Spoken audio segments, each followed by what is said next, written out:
All right, Aries, you are putting a new life for yourself on a timer, and it doesn't need to be that way right now. So clock time, time pressure in a rush, and then new life. Now, a new life is always there for you. We can always create a new life for ourselves. But for some of you, you feel like there's this rush to create this new life, and you're pushing yourself a little bit too hard and feeling like time is running out on you having a new life. Now it says a time of stress and added workload, increased responsibilities, feeling like it is too late to pursue your dreams, feeling pushed to complete too many tasks, an inability to say no, insufficient support, the urge to rush. But it also says that this could be a time of dynamic opportunity, but you must take charge of your own workload and do what must be done. It is time for one last push. You have to do what's necessary in order to create this new life and stop putting it on a stopwatch and stop trying to rush into a new life where you're not willing to do what is necessary to create that. And then that's basically what it comes down to. But I feel like for a lot of you, it's like time's running out. Time is running out. I want this new life, but it's ticking away. But it's not that way. It doesn't have to be that way. And I think that that's kind of tying into where some of you may be going dark. So fated to suffer. The moon phase here is the waxing gibbous and the stages depression. It says feeling confined into a script, which is never a good thing for Aries. Forced by another and never really fought. Heading toward a destination of pain. The sentence says, if you know the future, you forsake your choices. My God, if I could read. Anyway, if you know the future, you forsake your choices. Only with no fate, life is free to unfold into unknown shores. And again, there is no fate but what we create for ourselves. A little bit of Terminator there again for you, but I believe that to be the truth. That's one of the reasons why I say with the Wheel of Fortune that sometimes we feel like we are not in control of our fate. That shit just happens to us, but that is truly you being on autopilot. Now, going dark. It says, once upon a time we believed in fairy tales. They were the voice of common sense, the educational tool which prepared us to duty, danger, and morals. Some things we would never accept if they were told by a single voice. So the world arranges us to hear them with 1,000 voices, 1,000,000 voices. It's about what you can do and what you can't do. What are you worth and what you can aspire to. It's about what you like, what you want, what you hold dear. It creates a script which becomes as strong as all the voices that believe that script combined, so much that you cannot see another path. And then it talks about what you see in this card. It asks a bunch of different questions. So, are you truly seeing Snow White in the card? Is this story truly the only one that this image can tell? What if the apple is not poisoned? What if the witch is not evil? Is that the same as what you look in your life? Is it truly what you think it is? Are there not any other options? Is the option of others honestly better than ours, even if they are many and we are only one? Are you fated to suffer? It is not that there is no suffering in the world. The point is that there is no fate. You are not fated to suffer. You are not fated to suffer. And don't look at your situation as I'm always suffering, my time is running out to have a better life or a new life. All right, Aries. Here is your overall, the King of Cups. Now, this could definitely be about a person that you are focused on. Could be water, male, female, doesn't matter. But I also look at the Kings as what we're projecting outward. So this could be about somebody who's becoming more emotionally available or open to you.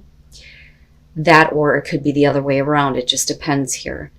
But this could also be about you needing to get control over your emotions, right? But we'll see how the King of Cups is playing out here. Okay, so in the past, the moon. Now, if you are dealing with a person looking at the moon as the past, you're not really clear on what is happening, not being realistic, somebody not being grounded in reality. Being confused, projecting unrealistic fears and expectations onto things. It's the illusion. But the light of the moon is there. There's always that beauty to the moon. And this could also suggest that this is, the subconscious part of yourself that you're having to face. But I kind of look at this as the situation that, you were in involving another person, which is possible for some of you. Not really understanding, not knowing what's going on, not seeing things clearly.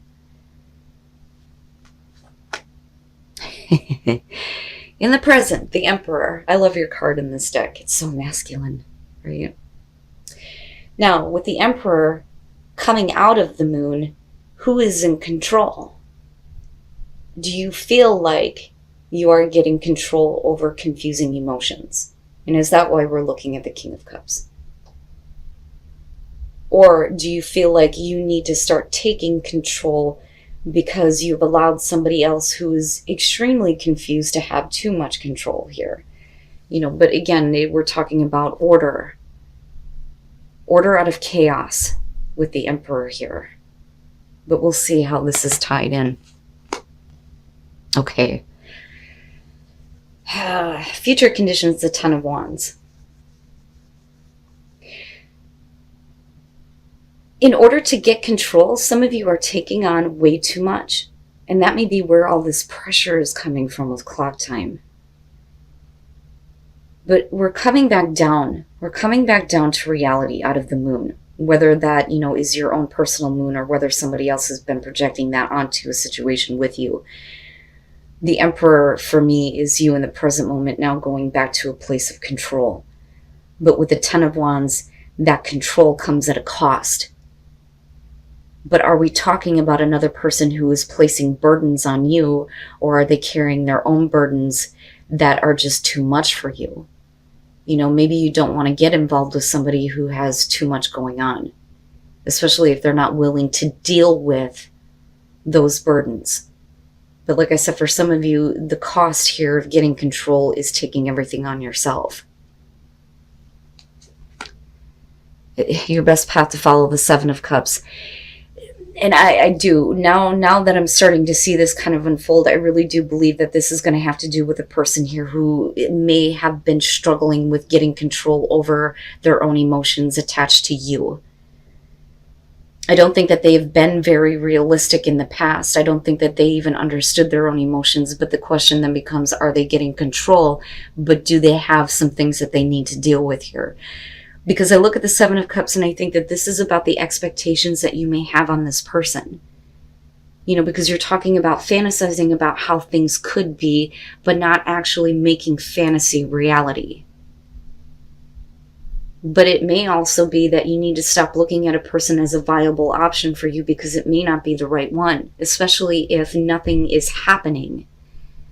If, reality is not being created out of this, but I think it's specifically having to do with another person. But I also think that this, like I said, is about your expectations towards someone else. They may be changing their tune and they may be becoming a little bit more open toward you, but the problem is they don't understand themselves. They don't understand what they want. And that was the problem, I think, in the past, but it's still an issue now. And I do think that there is like a real,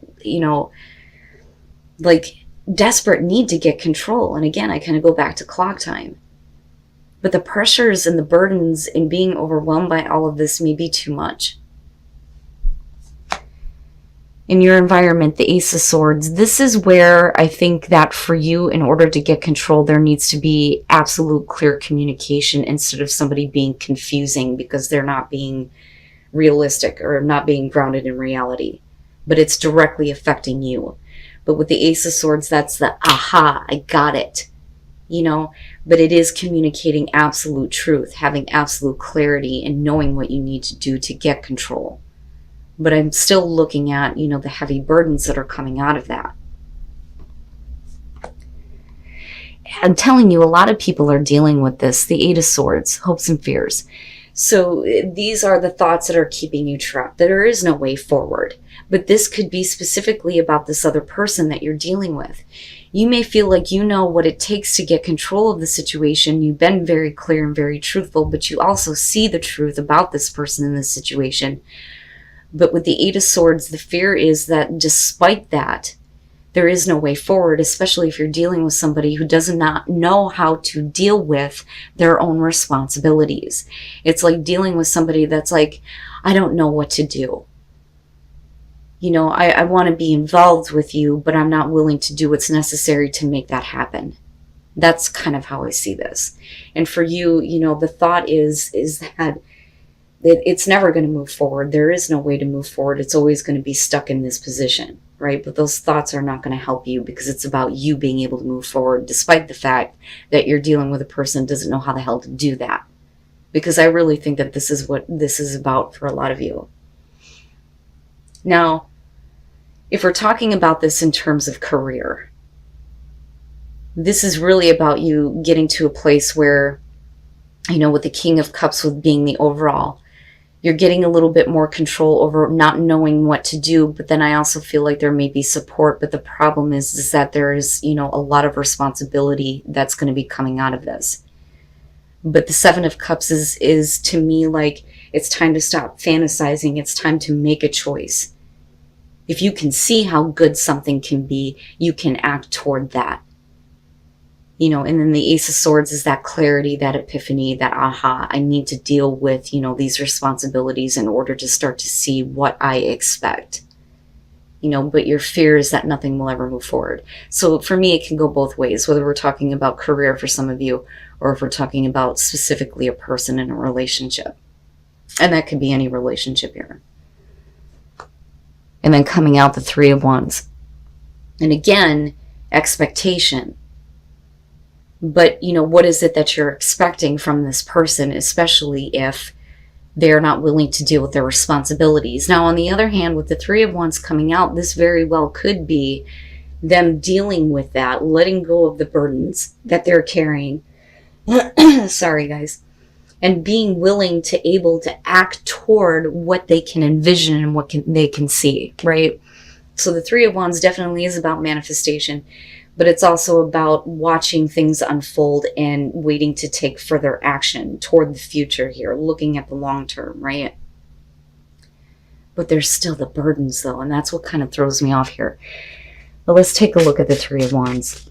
You know, and the thing is, though, I worry that some of you may be sitting here waiting and expecting them to deal with something that maybe they're not willing to deal with. Not necessarily at a great distance, but like over text, phone calls, things like that. It's never face-to-face for me. But it's also about, you know, getting things in line, you know. And then the sun. So things start to become clear and things, I think, start to get better. But I do believe that you are possibly dealing with a person here that is looking at correcting an issue. Now, again, going back to you, this could definitely be about you coming back down to reality and trying to make things fair and balanced in your life and making a right choice. But it is a final choice in order to get control. But that is happening very quickly. And again, there's the clock time, the pressure, the needing to act quickly, but needing to do it from a place of absolute clarity here with the Ace of Swords. But again, the communication is what's coming up here. But like I said, I don't ever see that as face-to-face. But the whole point of the communication is to start to get things in, you know, in a row, get everything like lined up so that we can start to move forward. But because of the burdens, I think that that's why you're looking at the Eight of Swords going, I don't see how this is going to move forward. But those are just the thoughts that are keeping you trapped right now. But I feel hopeful with the Three of Wands, especially with the Sun, right? Having a new life, having new life put into a situation for you. Whether we're talking about work or relationship here. But there are things that are going to have to be taken care of, whether that's on your part or someone else's. But this could literally be about somebody who, you know, has trouble dealing with their responsibilities. Or, you know, it could be about you needing to deal with that now. Maybe you've taken on too much. You know, you're going to reach that destination. And I'm seeing that a lot too, where you finally get to that point where you get to drop the shit. And you don't need to carry that kind of burden anymore, right? But I like it. I like the idea that for some of you, you know, there is this feeling of renewed life, especially with the Sun, but also seeing everything very clearly, right? Everything's out in the open now. Now you see it for what it is. But that may help you in moving forward here with the Three of Wands. right? But it's all about the action that you take toward your expectations, but it's also about being realistic about what you're expecting. And then adventure, very nice. So change is coming. That is going to heal your heart and spirit, and it's going to open up into a new adventure. It's perfect. And with the Three of Wands coming out, that's great. I mean, all of the clarifiers for that look really good to me. But I think that the Sun is the most helpful here, especially with the Ten of Wands being connected to all of this. Because all of those things that have been weighing on you unnecessarily are being brought to light so that you can now deal with them and take care of them. That, or like I said, it's about the other person here who, now sees it. But there is going to be, a movement forward here with that Three of Wands. Eventually you're going to get to that Four where you see the stability and you start to build that life that you're wanting. And it's going to be a brand new adventure. I love it. And then impasse, reflect and redirect your energy. So wherever you feel like there has been a block, you're going to have to redirect the way that you're going. Impasse is never a no. It's just saying that the path that you were on was not the right path. There is a different direction that needs to be taken. But you need to do it with enthusiasm, because there is a reason to believe here that things are going to progress forward and get better, especially with the Sun. And for a lot of you, it will have to do with a person here. And maybe them finally opening up to the fact that they haven't been very realistic. And now they may be starting to deal with, the pressures and the burdens, right? But like I said, that may be for you too. But there is new life. There is new life. But stop putting it on a stopwatch. Don't do that, right? Time is not running out. It's just beginning.